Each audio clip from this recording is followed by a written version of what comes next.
एक ही बात बार बार दोहराई चली जाए तो तुम भूल जाते हो कि वो संदिग्ध, संदेह किया जा सकता है, विचार किया जाता है। और फिर आत्मा है, इससे तुम्हें बड़ा संतोष भी मिलता है। शरीर मरेगा ये तुम्हें पता है, आत्मा नहीं मरेगी इससे बड़ी हिम्मत बनती है। और आत्मा कभी नहीं मरेगी, अग्नि उसे जलाएगी नहीं, शस्त्र उसे छेदेंगे नहीं, मृत्यु उसका कुछ बिगाड़ न सकेगी। इससे तुम्हें बड़ी सांत्वना मिलती, पर सांत्वना सत्य नहीं है। आत्मा को कोई न तो स्वीकार कर सकता है सिद्धांत की तरह, और न पुनरुक्ति की तरह कोई सम्मोहित हो सकता है। आत्मा को तो केवल वही लोग जान पाते हैं जो चैतन्य को बढ़ाते हैं। इस तरह जियो कि तुम पर राख इकट्ठी ना हो, इस तरह जियो कि तुम्हारे भीतर का अंगारा जलता रहे, प्रकाशित हो। इस तरह जियो कि प्रति क्षण तुम होश में रहो, बेहोश नहीं। मुल्ला नसरुद्दीन को बच्चा पैदा हुआ, पहला ही लड़का था। नसरुद्दीन बड़ा खुश हुआ, अपने खास मित्र को बुलाया, खुशी मनाने दोनों शराब घर में गए। क्योंकि तुम एक ही खुशी जानते हो, बेहोशी। ये बड़े मजे की बात है। शिव, बुद्ध, महावीर, वे सब चिल्ला चिल्ला के कहते हैं कि दुनिया में एक ही आनंद है, वो है होश। और तुम एक ही सुख जानते हो, वो है बेहोशी। या तो तुम ठीक हो या वो ठीक है, दोनों तो ठीक नहीं हो सकते। मुल्ला नसरुद्दीन सीधा शराब घर गया, बजाय अस्पताल जाने के पहले बेटे को देखता। उसने कहा कि पहले जरा आनंद कर लें। कितने दिनों का सपना पूरा हुआ। डट के दोनों पी गए। जब दोनों पी के पहुंचे अस्पताल और कांच की खिड़की में से बेटे को देखा तो मुल्ला रोने लगा। उसने अपने मित्र से कहा, पहली तो बात मेरे जैसा मालूम नहीं होता। अपना उन्हें पता नहीं है, अभी खुद की शक्ल भी वो पहचान ना सकेंगे।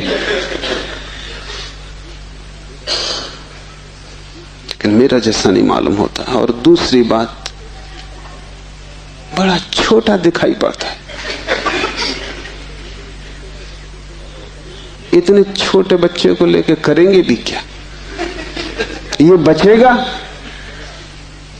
मित्र ने कहा, मत घबराओ, जब मैं पैदा हुआ था तो मैं भी 3 ही पाउंड का था। नसरुद्दीन ने कहा, फिर तुम बचे?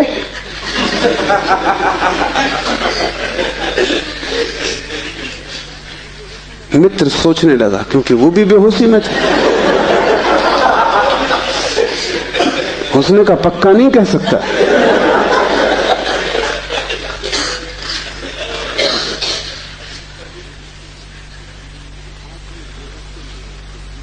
आदमी बेहोशी में है, उसके जीवन का सारा परिप्रेक्ष्य, उसकी सारी दृष्टि उसकी बेहोशी से भर जाती, सब धुआं धुआं हो जाता। तुम कुछ भी ठीक से नहीं देख पाते और तुम एक ही सुख जानते हो कि जब तुम अपने को भूल जाते हो। चाहे सिनेमा हो, चाहे संगीत हो, चाहे सेक्स हो, जहां भी तुम अपने को भूल जाते हो वहीं तुम कहते हो बड़ा सुख आया। भूलने को तुम सुख कहते हो, विस्मरण को? कारण है, क्योंकि जब भी तुम होश से भरते हो तुम सिवाय दुख के अपने जीवन में कुछ भी नहीं पाते। इसलिए जब भी तुम देखते हो जीवन को, जरा ही सजग हो के तुम पाते हो दुख दुख, कुरूपता चारों तरफ।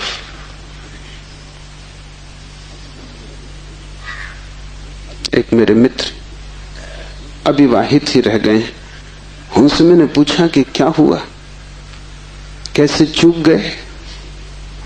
तो उन्होंने कहा कि बड़ी अड़चन आई। जिस स्त्री को मैं प्रेम करता था, जब मैं शराब पी लेता तब वो मुझे सुंदर मालूम पड़ती, तब मैं शादी करने को राजी, लेकिन तब वो राजी नहीं। और जब मैं होश में होता तब मैं राजी नहीं, तब वो राजी होती थी। इसलिए चूक गए, कोई उपाय ना हुआ, मेल ना हो सका। तुम जब भी आंख खोल कर देखोगे सब तरफ कुरूपता और दुख पाओगे। जब तुम बेहोश होते हो तब सब ठीक लगता है। इसलिए तुम्हें तकलीफ मालूम पड़ती। चैतन्य आत्मा असंभव, इसलिए दुख से गुजरना होगा। उसको ही तपश्चर्या कहा है। जब कोई व्यक्ति जागना शुरू करता है तो पहले तो उसे दुख में से ही गुजरना होगा, क्योंकि तुमने जन्मों जन्मों तक दुख अपने चारों तरफ निर्मित किए हैं। कौन उनसे गुजरेगा तुम अगर न गुजरे तो? इसको हमने कर्म कहा है। कर्म का कुल इतना ही अर्थ है कि जन्मों जन्मों तक हमने चारों तरफ दुख निर्मित किए।